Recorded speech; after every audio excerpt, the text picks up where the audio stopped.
Alright, welcome back to Adobe Photoshop CC, and this is where we left off from the last tutorial. We applied this brightness contrast adjustment. Remember, this is parametric. We can always double click and adjust.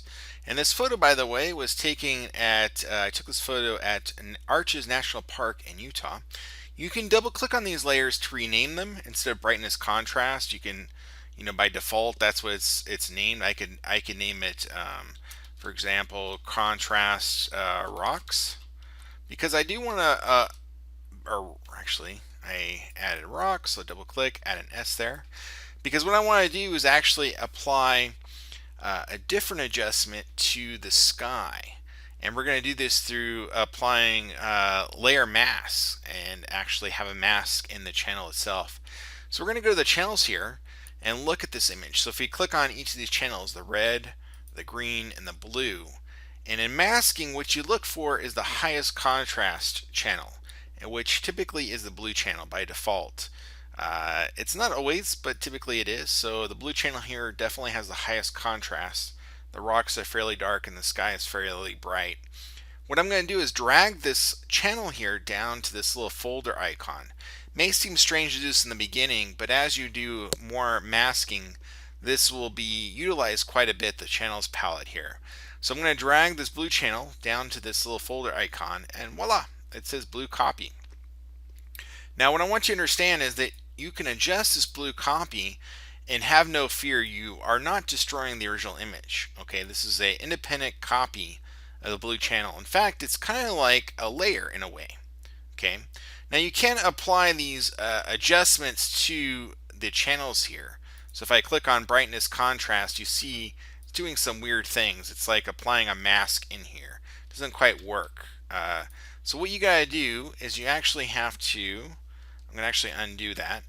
You have to, I undid a little bit too much, so I'm going to drag down and make a copy again. What you have to do is apply a static adjustment. So under the image menu, go down to adjustment, and there's the brightness contrast. And remember before I mentioned that you can use this legacy for masking. So I'm going to check that little box here and show you how this works. Basically going to increase the contrast here, actually all the way up to 100%. And what that does is it creates nice white versus nice black. Now there are little bits here that we need to clean up, but overall this is looking pretty good. So if I click OK and apply this, again, the original image is protected. This is kind of like an independent layer. We're essentially going to use this as a masking tool. Now I'm going to hit the B key for brush, and then right click in here and choose the hard round brush. Basically you want 100% for hardness and 100% for opacity here. I'm going to hit the D key.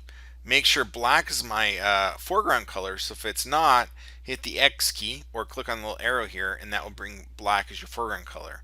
And now as I increase the size of my brush by using the right bracket, or I can use the left bracket to decrease, I can paint in here on this actual channel here, which I keep calling a mask, because it will be used that way shortly. So basically I'm just painting through here, trying not to get too close to the edges here. Now as I zoom in here, I'm just going to look around and see if there are any specks. Like there's this little speck here, there's a couple here. Again, I'm just getting close to the edge here in the rock here. Try not to get too close to the edge along here. There's a couple little specks. And here, now this little bit here is actually the shrubbery showing through. Same with over here, actual natural light. You need that to make this effect complete. So that looks really good. As I zoom out here, now if I can check it with actually the wand tool, which has the hotkey of W. You can click on it, and if you have quick selection selected, you can mouse down, hold the mouse down, go down to magic wand, and then you just click in here in the white, and you'll kind of see that the area is all selected. You can click in the black and kind of see that that whole area is selected. So I'm going to hit Control D or Command D to deselect. And now what I want to do is use this as a mask. So I'm going to hold the Control key or the Command key on the Mac and actually click on the little thumbnail. What that'll do is it'll activate it as a selection. Then I'm going to click on RGB.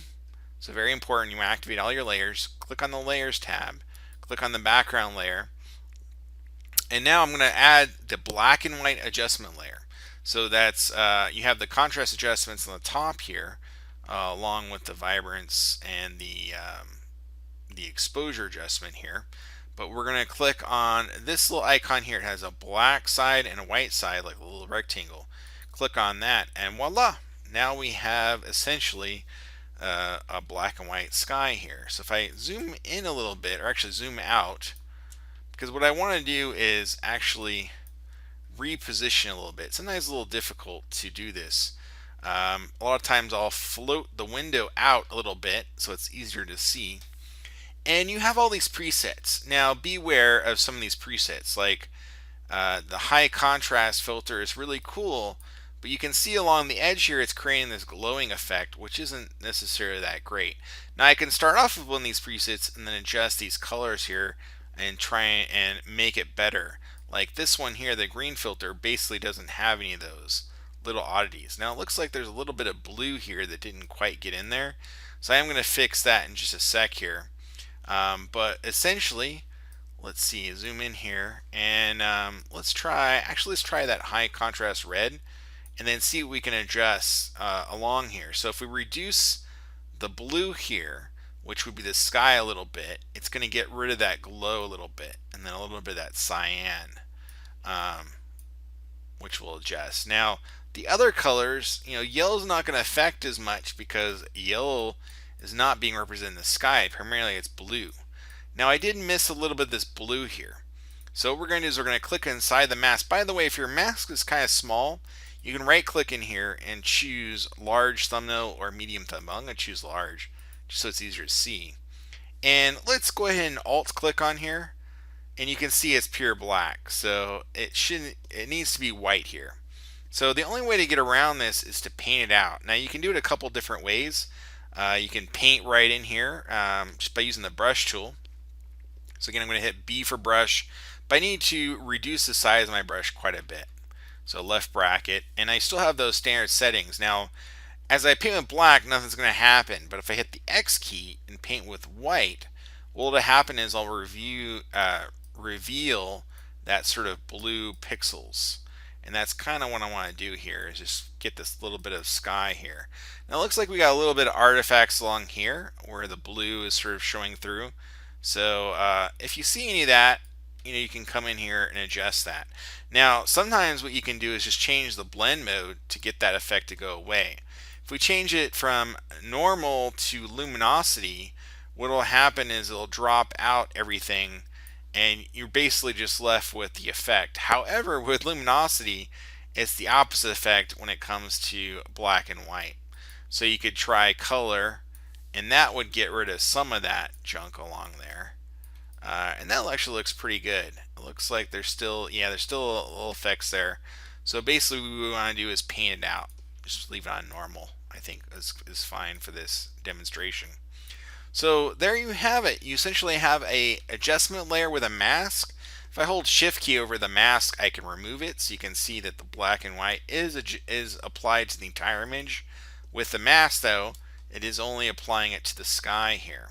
And if I ever want to invert, you can actually invert the mask. It's Control I is the hotkey. Yeah, I was right. So I forget where it's at exactly, but you can hit Control I to basically invert your mask here. You can actually do it in the Properties tab too, if I remember correctly. If you double click on Mask, and there it is, it's Invert. So there it is right here. So if I wanted to have the rocks black and white and the sky blue, I could do that. Or I can have the sky black and white and the rocks color. I kind of like it this way. I do kind of like a little bit more contrast to the sky. Now one thing that's really cool is I could apply another adjustment. So I can apply, again, that brightness contrast adjustment. Right now it comes with the default mask here. I'll right click and delete layer mask. And I'm going to do is I'm going to add this mask to this by holding down Alt or Option and drag up to the next layer. So now it is only affecting the sky, this adjustment here. So I'm going to double click on it. Right now there's nothing going on, but if I increase the contrast here, right, I'm basically applying it just to the sky. And you can see as I turn it on and off, you can see that effect there. Pretty cool. So you can have lots of fun playing around with adjustments, and you can stack adjustments one on top of the other, no problem. And again, they're parametric. You can always adjust them for future use. So until next time, have fun in Adobe Photoshop CC. Cheers.